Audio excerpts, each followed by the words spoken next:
guys, so gagawin natin ngayon bukas na natin, tanggal na natin yung kanyon. So tanggal na tayo guys. Video ko natin guys. Ayun, saan naman ito? So lagay na natin guys. Yan.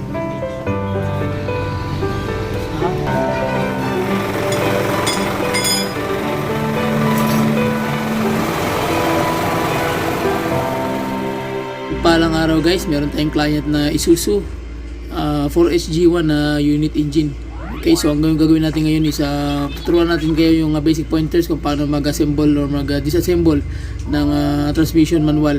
So tara guys, samahan niyo ako, let's go. Okay guys, so gagawin natin ngayon, check natin yung mechanism ng transmission ng 4SG1 na ayun na Mitsubishi. Isuzu pala guys. So ayan yung titirahin natin, transmission to. So ayan na, bukas na natin, tanggal na natin yung kanyang mechanism. So nasira yung wheel seal, wagol siya. Ayan, problema yung bearing dito, ang problema. Ayan, so kailangan siyang baklasin para matanggal yung bearing, palitan ng bearing. Tsaka ito, yung bearing ito, yung mga bearing niya na kailangan palitin, yung roller bearing. So natanggal na rin yung shifting lever mechanism niya guys. So ayan, nakita nyo yung mga bakal na yan. Yan ang naging cause kasi wala ng oil. So buti na lang hindi siya nawasak. Kung ang gagawin dyan, nililinisan lang natin yan, pero bubuksan pa rin.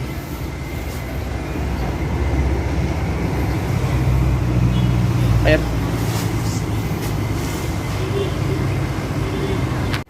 ang nangyari nito, kumakalansing.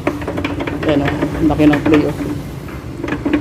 So check natin, buksan muna natin, tingnan natin kung may nasira mga synchronizer sa loob. Bali mangyari, mag-overhaul tayo. So ang ating birador si Brad Ping. Brad, shout out. Shout out sa nanonood ngayon. Carspring TV. Carspring TV. Ayan. Ayan na siya guys. So tanggalin muna namin yung mechanism, lahat ng buong system. Pag matanggal na, check natin kung ano yung laman loob niya. Okay, para may idea lang kayo. So una natin tinatanggal is yung kanyang kanyang transmission bracket. Okay. Pagkatapos babaklasin na natin to.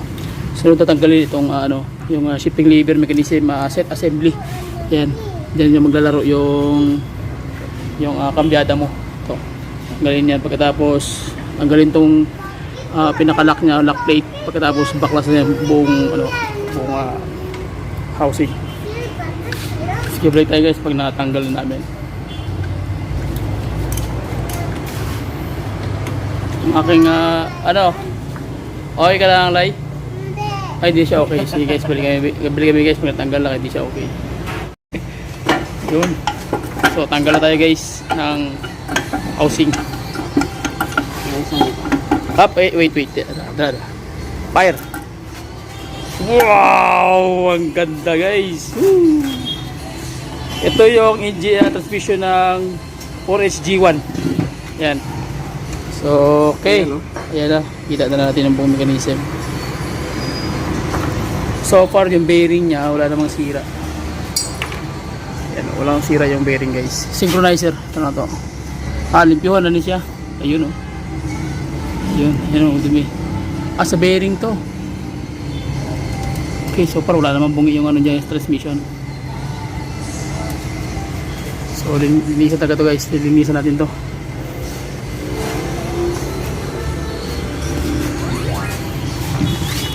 Daw Brad, tara. Yun. Ano yun? Yun, tinamaan talaga no? Yan eh. Huh? Yan. Ano? May tama siya. Oh. Yun, taob.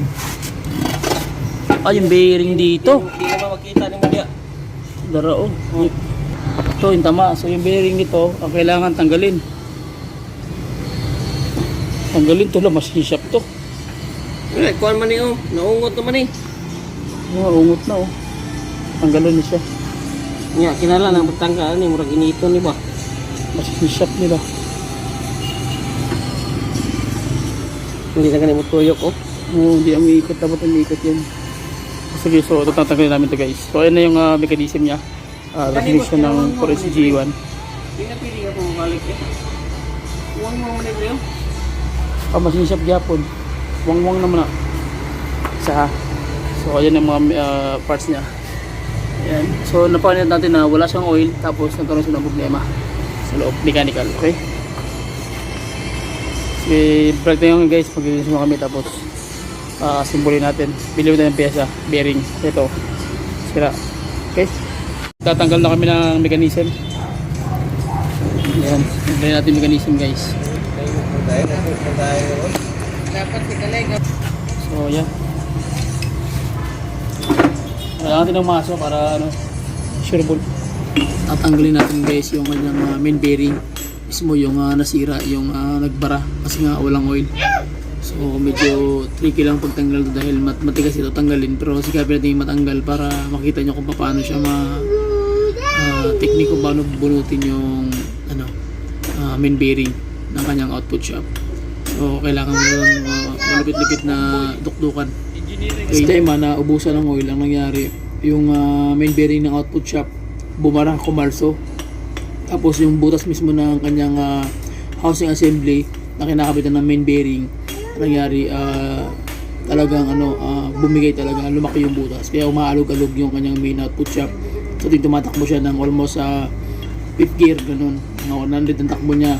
So maalog, kaya dahil nga wala na yung bearing, dahil stuck up na, so pull out na namin guys. After na pull out, at least makakuha natin yung bearing, mapalitan natin ng bago. Medyo mahirap na lang tanggalin, pero sige lang, balik tayo pag natanggal na namin. Okay guys, so tanggal na namin yung bearing. Medyo nahirapan yung magtanggal, at least okay na siya. So gagawin namin, babaklasin na namin yan lahat. So buo na sa assembly, baklasin, tapos linisan na siya, dahil para okay pa naman, wala namang problema yung mga ano niya, yung mga gear, okay mo lang bungi. So tanggalin namin dalawang bolt yan para matanggal natin yung kanyang shift shaft na yung dalawang tubo na yan guys na nakatuhog. So yun ang muna natin tatanggalin para makalibre na yung mga gear set. Okay, so pagtanggal nito, itong dudukot namin sa ilalim, ito yung pinaka main lock nya sa ilalim para pinaka holder bracket. So pag matanggal mo na yan, diretso na yan, pero magtatanggal mo tayo ng dalawang pin na nakalak sa kanyang shifting fork. So magtatanggal tayo niyan guys. So, and then magpupull out tayo ng kanyang main lock sa ilalim, yung pinaka bracket ng dalawang main shaft or shift shaft assembly. So natanggal na yan, open yan guys. Okay, so magtatanggal na tayo ng buong mechanism ng kanyang shafting. So natanggal na namin yung pinaka main bracket ng kanyang ng lock. So pag natanggal na yan, dire-diretso na bulot yan guys. So tulad nitong isa, yung pinaka tanggal na rin to. So hahanapin mo lang yung libre niya kung paano mo siya mabubunot. Medyo tricky yan, pero kailangan mo lang pasensya. After that, ito naman, magtatanggal tayo ng dalawang pin. So hindi siya pwede mabunot sapagkat meron siyang lock. Hindi mo malilipat yung shift fork, yung nakatuhog dyan sa niya guys, sa synchronizer hub. Yan, so kailangan matanggal. Okay guys, natanggal namin yung pin, yung lock niya dito para matanggal natin itong shifting lever niya. Dalawa lang natanggalin natin para mapaklas lahat, para ma-pull out natin itong lahat ng mechanism. Kasi meron siyang lock dito eh. Ayan yung lock nyo, ayan kita nyo yan, ayan yan. So lock so hindi siya mabuksan, kailangan baklasin siya para matanggal. Kaya magpapalit kami ng bearing sa loob para isang tira lang. Okay, medyo medyo tricky lang. Okay, so tanggalan namin dito guys. Kaya tanggalan namin yung isa dito. Dito lang sa kabila.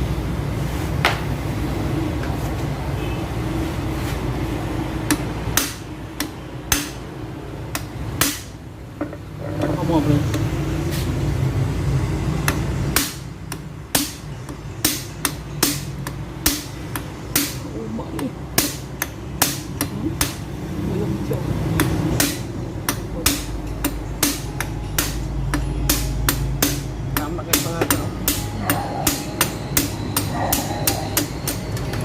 Wala ka nito, dito lang masulbog dito dyan haba, dito dyan luang, tama rin siya. Saan na yun? Tara. Ganda.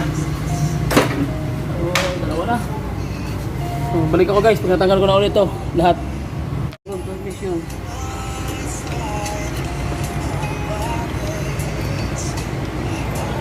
Ibot na. Ibot na po. Ito mo dyan. Diba? Tanggal na. So, balik siya.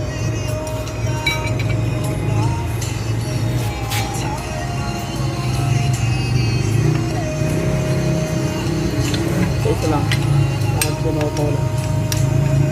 So, pagtanggal kayo ito guys, ibalik nyo rin sa tamang setup para hindi kayo mawala. Dahil mahirap pag nawala kayo. So, ayan na. Simple na siya.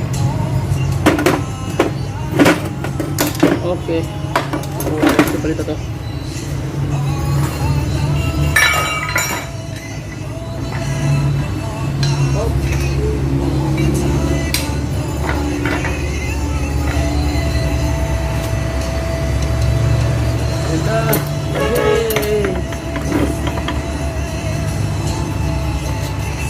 Wait lang ah.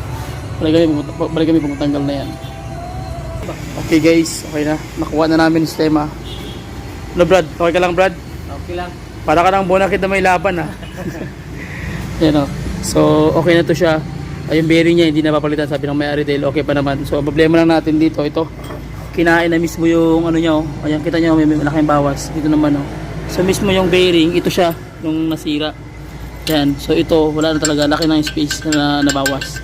So wangwang talaga siya. Either magpalit ng ganito, isang housing, o magpapalit ng buong transmission. Depende na sa may-ari dahil surplus kasi ito eh. Problema nito yung pyesa ba, yung housing nito kung may available niyan. Tsaka bearing, magpapalit kami ng bearing, dalawa. Yan mo ngayon Brad, lagyan mo ng tali para di maghiwalay. Tapos ito, ganyan na siya, okay na yan. Wala namang problema yung mga setup ng ano natin. Gear set, kikintab pa. Yan. Okay pa yung setup niya. Yan. Walang sira yung gear. Yan. So dito lang ang may problema.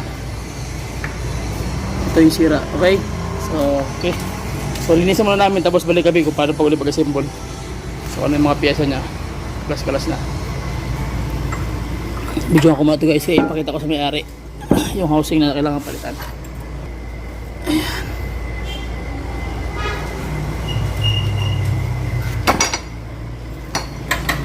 Picturean ko para makita ng may-ari. Okay. Side. Okay guys, so gagawin natin, mag-assemble na tayo ng transmission ng 4SG1. Okay, so ayan na. So samahan nyo ako guys para mag-assemble para makita nyo yung mga basic pointers. So bago tayo mag-assemble, ito yung kanyang counter gear. Ito yung mismong buong shifting mechanism ng kanyang gear set. Dito na yung first gear, may second gear, reverse, tsaka fourth and fifth gear. So naka built in na yan guys dyan sa loob. So hindi na natin binuksan dahil okay naman yung bearing. So pasalpak natin diretso, buuin na natin. Okay, so lagyan muna natin ng oil bago tayo magbuo. So tara.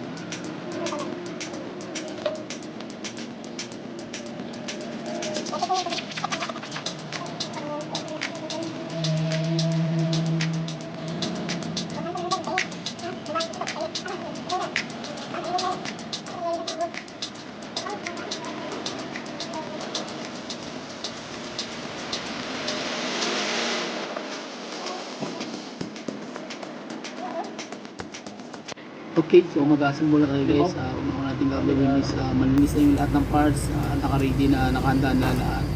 And then yung kanyang buong mechanism, yung kanyang shifting gear mechanism set up na. So tinanggal ko na yung input shop guys, kaya una ko siyang ipapasok. Tapos maglalagay tayo ng unang-una is yung kanyang wheel seal. So yung kalimutan na pag naglagay na kayo ng maglalagay na kayo ng gear set, so kailangan una-una ikakabit yung wheel seal. And then pag naglagay kayo niyan, kailangan mayroong grease talaga. Alaman na guys yung kanyang input shop ng grasa sa loob kasi wala nang tanggalan kasi yan eh. Umaga hanggat masira na siya. So umaga yung tira natin kailangan forever na kung maaari hanggat may oil. Lalaban na yan. Ha? Gamay na Okay, so yan ang unang gawin guys, yung oil seal, kakabit nyo lang yan. After that, isasunod mo na yung input shock. Okay? So kailangan setting talaga yung pagkakabit mo na oil seal. Hindi siya masira, especially hindi matanggal yung kanyang uri, yung kanyang spring. Tapos yung kanyang spring mismo sa loob ng kanyang wheel seal para sureball talaga. Okay?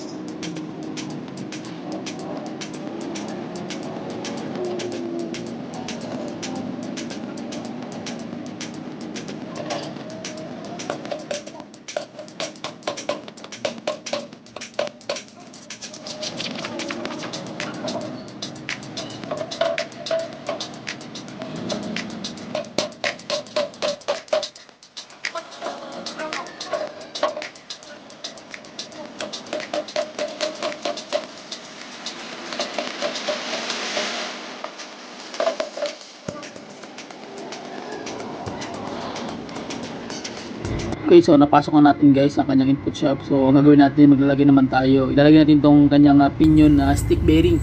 So ito yung ito yung papasukan ng kanyang pinakadulo ng kanyang output shop.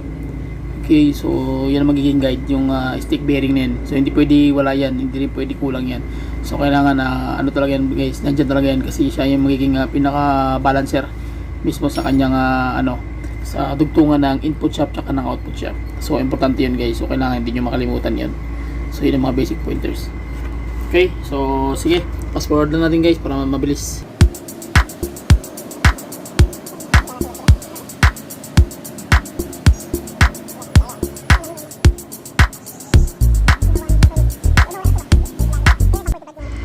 Okay guys, hindi na natin na videoan yung pagkakabit natin ng buong assembly. Medyo na-busy tayo guys dahil may customer na dumating.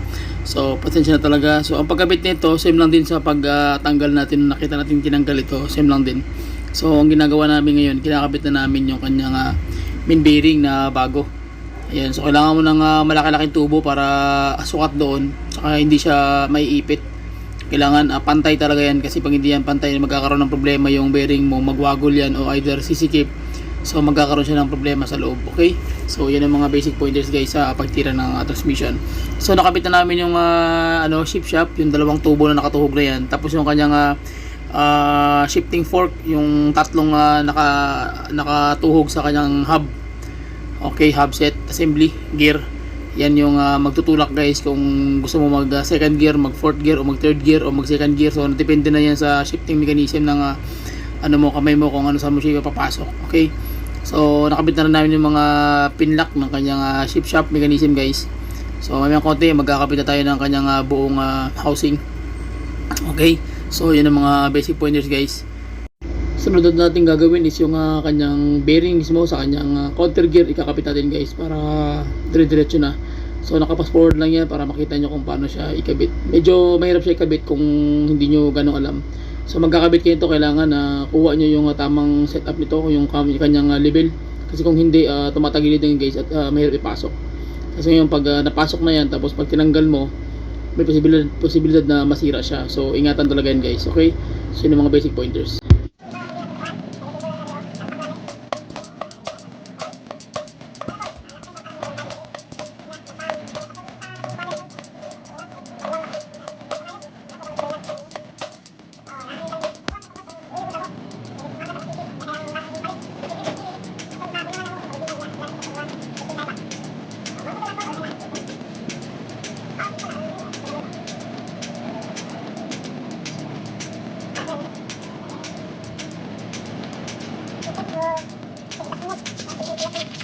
Okay guys, so ikakabit na natin yung housing assembly.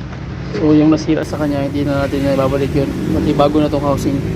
So salpak na natin ngayon dito guys. Ayan. So maglalagay lang tayo ng gasket all. Paikot mga kanya na brad, mga duha. Ayan. Yung itsura niya, ito yung ginagay natin bearing. So ito yung setup niya.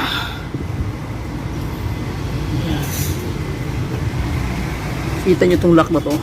Ayan. So pag magtanggal ko nito, kailangan mo siyang i-open wide para mabunot mo yung ano, input shock. Yan ang mechanism guys.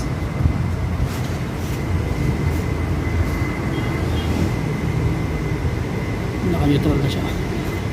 Tapos ito pantay. Okay. Ikaw sa tanong.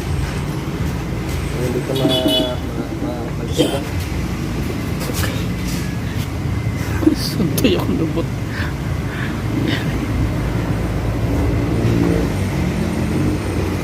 Ang ating mga buddy. Sir, shout out sir. Si Kwanto, Patse. Nalyas lang ako, baka may makakita sa akin na inutangan ko. Diyan pala si Patse, para nalyas pa. Ano ba ka na to sir? Isuzu for HG1. Isuzu for HG1 guys. So yan din tirahin namin. Yan. Nautangan di ay. Nipangan ko na silibatan ko. Kita, may sabi nga eh. Nakaaraman na. Papayos dyan. Nakaaraman na si sir di ay.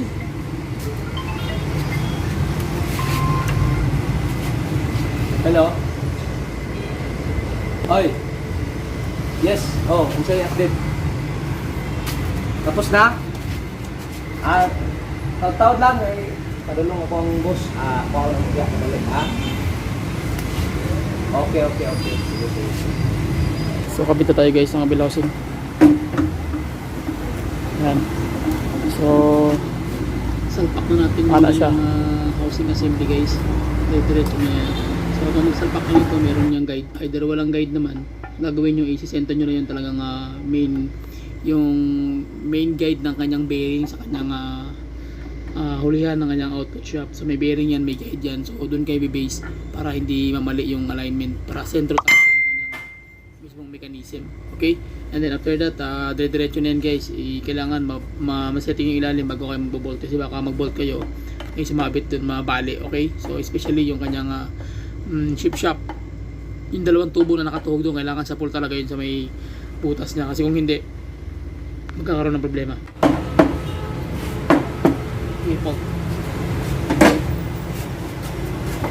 So na set up na guys. Ayan yung sa shafting ng shifting shift shaft ang tawag dyan. Kailangan sentro para sureball. Tapos yung guide din dito. Ayan. Kailangan sakto yung tira. So tapos yung ilalim, yung loob. So taas naman tayo. So magbobolt na lang kami. Balik kami maya pagkatapos. And then ang ikakabit natin guys is yung kanyang power take off gear. So ayan, yung gear na yan sa may tagiliran yan, yan yung magbibigay ng mga, halimbawa merong mga dump truck. So yung gear na yan na naglalaro para umakyat yung mga dump truck. Okay, yung mga hydraulic. So meron talaga yan, pinaka balancer din yan guys. At the same time balancer, at saka power take off. So nilagay na natin yung ang kanyang gear guys, power take off gear, and then yung shafting, yung pinaka main shaft niya. So pasok na natin. Then after that, magkakabit na tayo ng kanyang input shaft housing assembly. Okay, so ganun pa rin, gas tool pa rin lalagay natin, tsaka yung kanyang mga lock. Yan ang kinabit natin, snip-in lock.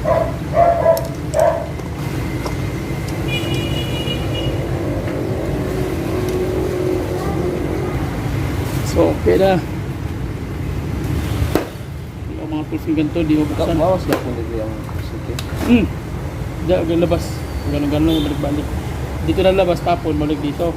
Balik, tatapon siya dyan para mabasa to. Mabasa yung dito yung takip. Tapos pagbasa niya, lalaglag na naman dito. Dito na siya, babalik na naman doon. Tuyok na siya.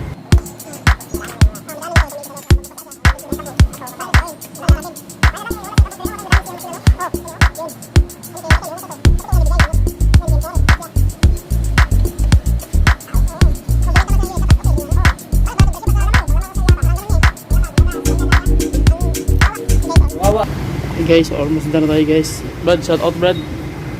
Ay, shout out sa mga kayo, Carpix TV. Okay. So ayun guys, tapos na tayo. Nakabit na natin yung mechanism. May mga bearing. So nakalakon natin. Ito naman yung kanyang speed gear. Yan.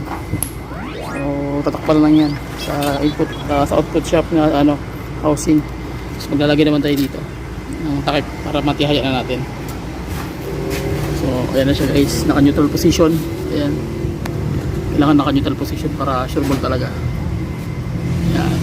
Kasi pag hindi naka neutral, may hirapan ka mag ano yan, magtira,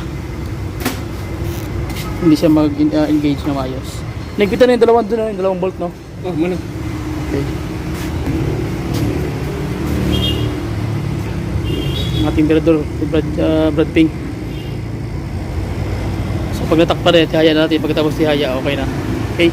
So balik tayo pag natihaya natin para yung takip. Ay, magtakip pa pala kami sa puwitan. Ito yung itatakip natin guys. Yan. So pag natakip na natin yan, okay na. So pwede tayong magkabit. So yun yung mga pasilip guys, basic tsaka pointers. So nalagyan na natin ng gasket ulit, kakabit na natin. Ito. Takip na natin.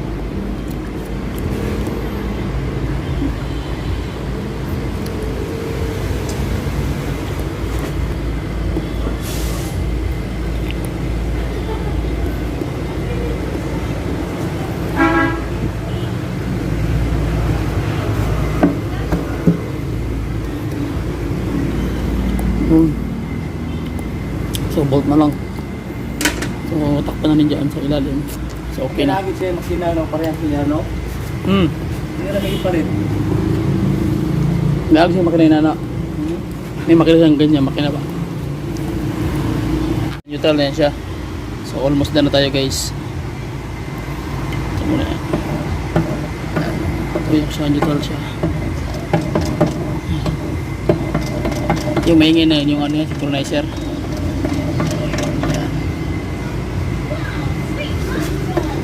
So gagawin natin dyan, eh okay na, setup na. So lagay tayo ng oil guys, ayan.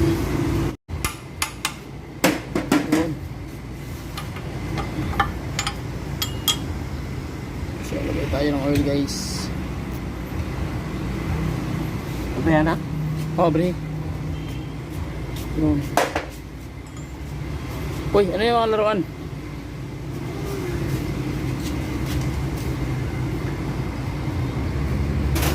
Awas siya. Awas na? Si gawas. Ah, nakuha na din. Nahulog na, may awas na.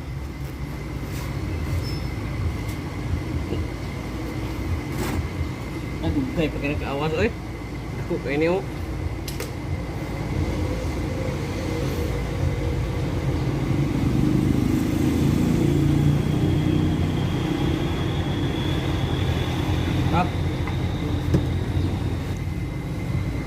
Okay, awas na. So tingnan natin yung ano niya, mechanism. Ayan, sa shifting lever nito guys. Ayan. So itong bukol na to, ito yung papagitan dito sa gitna. Ayan o. Shift ka. Galing ng pagkaka-engineering. Maganda.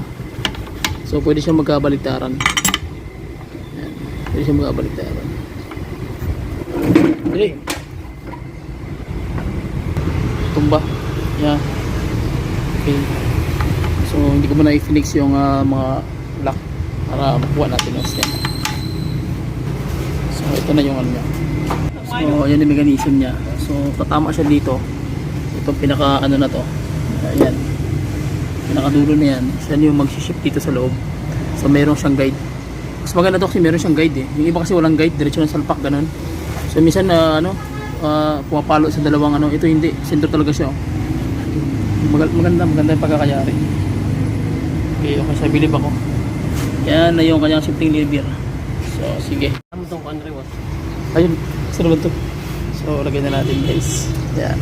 Taklupan to, wala na. Ato mo tangag oil na gamay. Tangag oil. Pinayo. Okay. Sentro lang. Yun. Ayan. Okay, good job. So, okay na. So, bolt lang tayo guys.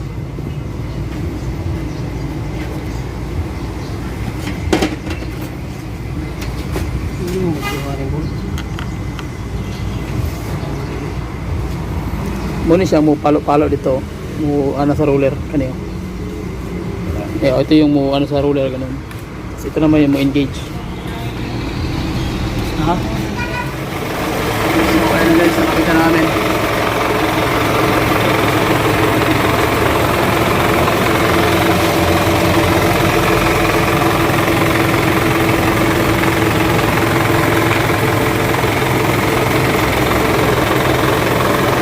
Okay, we are almost done. So, yan na, nakabit na natin yung mga under ng makina guys. So, shout out muna tayo sa lahat ng mga mekaniko, sa lahat ng mga unit owner, sa mga ng follower and subscriber ko sa FB page na Carsling TV, Kling Auto Repair Shop, and then sa ating YouTube channel na Carsling TV. So guys, pwede kayong mag-comment and then I will reply guys.